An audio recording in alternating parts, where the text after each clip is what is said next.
Okay, welcome to our Shir and Pituchei Chotam. This is very exciting. We're actually we're trying something new. We are recording in the Hafter High School Media Room. I thank Matt Levine for recording and Zach Newmark for editing. And the Mertz Hashem, this should be awesome. So this week is very chashuv. It's a Parsha Shemos, and Yud Tes Teves is the yahrzeit of Rabbi Yaakov Avichatzera, whom we've been learning from his Torah from. A fellow Mispalel, Paul Packer, told me a remez. You know, Rabbi Yaakov lived his whole life in Morocco, and as he was older, he wanted to travel to Eretz Yisrael. And on his way, he was making his way through Egypt, and he got sick and he died, and he's actually buried in Egypt. And amazingly, there's a remez to it in Parshas Vayechi, the week he died. It says, Vayechi Yaakov be'eretz Mitzrayim. Yaakov, a remez to Rabbeinu Yaakov Avichatzera. He continued living through his Torah in Eretz Mitzrayim. That's where he's buried. So it's a great schus to be able to start a new format to our shir this week. The week of his yahrzeit, of his hilula. Unfortunately, recently it's been hard to get into Egypt, and usually many people go to his Beis HaChaim, where he's buried, for the hilula. I don't know if they can be able to get in this year, so our learning should be a schus for his neshama, and his neshama is a chus yagen aleinu, which should be a schus for us as well. So, in honor of the yahrzeit, I want to share with you two Torahs this week on Parshas Shemos. So we begin. When Moshe gets to Midian, it says, "L'kain Midian sheva banos." The Kain Midian, Yisro, had 7 daughters. V'tavoyna v'taladna v'tamalana esarahotim l'hashkes soinavian, and they would come and they'd fill up and draw water to give to drink the sheep of their fathers. V'yavayu haroyim. And shepherds would come, v'yigarshim, and drove them away. V'yakam Moshe got up, v'yoshian, and saved them. V'yishak etzayin, and gave the sheep to drink. V'tavoyin el Ru'el avian, they came to their father Ru'el, v'yomer, and he said, Madua mihartan b'hayim, how'd you do this so quickly today? V'temarna, and they said, Ish Mitzri, hitzilonu miyad haroyim. There was an Egyptian man who saved us from the shepherds. And he actually drew water for us. And he gave the tzayin to drink. So Rabbi Yaakov teaches us here, as we've been learning from his Torah, you notice once there's 7 daughters here, there's already a remez to the Svirus.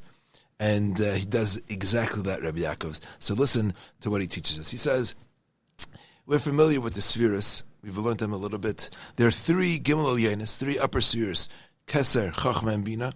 And then there's 7 Svirus, the 7 lower ones, Chesed, Gevura, Tiferes, Netzach, Hod, Yesod, and Malchus. And you can look at them sort of like a pipeline, and when everything's aligned, then the Shefa comes down from Shemayim and comes to us, to the world, to the Jewish people. And unfortunately, when people do the wrong things, and especially Rishayim, when they mess up the spheres, they're not aligned properly, so the pipes aren't in order, and you can't get the Shefa. The things don't go up, things don't come down, and there's just chaos. And the tzaddikim come to realign these spheres. So let's take a look at the pasuk again. L'kain Midjan Sheva Banos. So the Kain Midjan had 7 daughters. Says Rabbi Yaakov, the 7 daughters are 7 Banos. The 7 spheres that the world's created with. 7 builders. And that's a reference to the 7 spheres. And these spheres act like a pipeline. Vatavoina vatidlena vatamalena saratim. They come and they fill up lahashkait seinaviyam to drink the sheep of their father. Kavyachal, the purpose of the spheres are there to align, to be in alignment, to bring shefa, to bring goodness to the Tzayin Avin. Who is the Tzayin? Who's referred to as Tzayin Avin? Says the pasuk in Yecheskel that says, "Ve'etein Tzayni, Tzayin mar'isi, Adam atem ani Hashem, ani alekechem, nu Hashem alekim." For you, my flock that I tend, are men, and I am your God, declares HaKadosh Baruch Hu. So Hashem, who's Hashem's Tzayin? That's us, the Yid and the Jewish people. So So when the spheres, when the Sheva Banis are aligned, they come, they draw water, and we receive wonderful shefa and bracha from HaKadosh Baruch Hu. But come vayavayu harayim. The word rayim can also be read as ra'im. Ra, you see the sherish in rayim, the word ra. Evil people come, vayigarsham, and they cause the spheres to get all mixed up. And then there's trouble, and then there's tsaris, and there's no bracha. Vayakam Moshe. Then a tzaddik. Moshe is the tzaddik, comes vayeshian and saves them by realigning the spheres. By through the ma'asev, it's the tzaddikim. The spheres get realigned, vayash katzenim, and then again he's able to feed, to drink, to give to drink, the tzayin, to give bracha to Klal Yisrael. Vatavoin el ru'al avian. The spheres come, so to speak, to their father in Shemaim, comes to the to HaKadosh Baruch Hu. And HaKadosh Baruch Hu, so to speak, says, not madua, but moida. I understand why today you came quickly. Because ish mitzri hitzilanu. What's an ish mitzri? Says Rabbi Yaakov, it's a person who's a meitzar, who feels the pain of yud, of the Shechina HaKadosha. Someone who feels the pain of the Shechina and works his life to hitzilanu miyad harayim, to save us from those that are evildoers, to realign the spheres through their ma'asim tovim. V'gam dalei lanu vayashka satzayin. So the first thing we learn here is a great avodah of the tzaddikim, and understand to stay away from kilkel, to stay away from every action we do disaligns the shefa, the spheres, that we can't get what HaKadosh Baruch Hu wants to give us. But we can act like a Moshe, and when we do ma'asim tovim, when we act like a tzaddik, so we're able to realign the spheres, and we're zeicha to wonderful shefa, bracha, and atzlacha. Let me share with you one more l'chvoid, the yahrzeit of Rabbi Yaakov Avi Chatzera.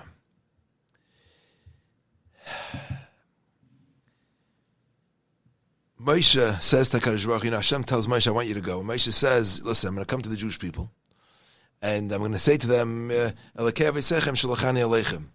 The God of your father sent me to you. V'amruli, they're going to say to me, Mashmai, what's his name? Ma'imrlim, what am I supposed to say to them? V'amrlim, Hashem says, you should tell them, Ekya asher ekya. This is a very interesting conversation. You know what I mean? First of all, they didn't know Hashem's name. They don't know who Hashem is. They know who Hashem is. What do you think they're going to ask you what's his name? They know his name. So Yaakov teaches us something very fundamental. You know, there was a Messiah. Everybody knew the Bris Bein Abasarim. At the Bris Bein Abasarim, HaKadosh Baruch Hu told Avram, Yedei teida ki yiger yezerach be'eretz lehem v'avadim v'kinu v'yisam arba mea shana. They knew that they're going to have to be in Gullus for 400 years. Okay. So if Moshe is going to come to them after 210 years and say, you know, Chevra, guess what? It's time to go. They're going to be like, what do you mean? HaKadosh Baruch Hu said 400 years. HaKadosh Baruch Hu is emes. There's no making things up. You can't change that. You can't change. If it's 400 years, we're meant to be 400 years. So mashmei. You know, the Shem Havaya, HaKadosh Baruch Hu promises, says something, he means it. The Seifei Tevas, the last letters of the words Li Ma Shemai Ma, in Moshe's statement of Amr Li Ma Shemai Ma Imra Leim, the Seifei Tevas of Li Ma Shemai Ma are the Shem Havai Yud Kei Vav Kei. Because the question was, how could there be a lack of emes in the Shem Havaya, in Hashem's name? How could there be a lack of truth? If it's 400, it's 400. Listen to this Remes Chavra. V'yomer Elokim Moshe, HaKadosh Baruch Hu tells Moshe, Ekya Asher Ekya. Ekya asher ekya. Shall be what I shall be. What does that mean?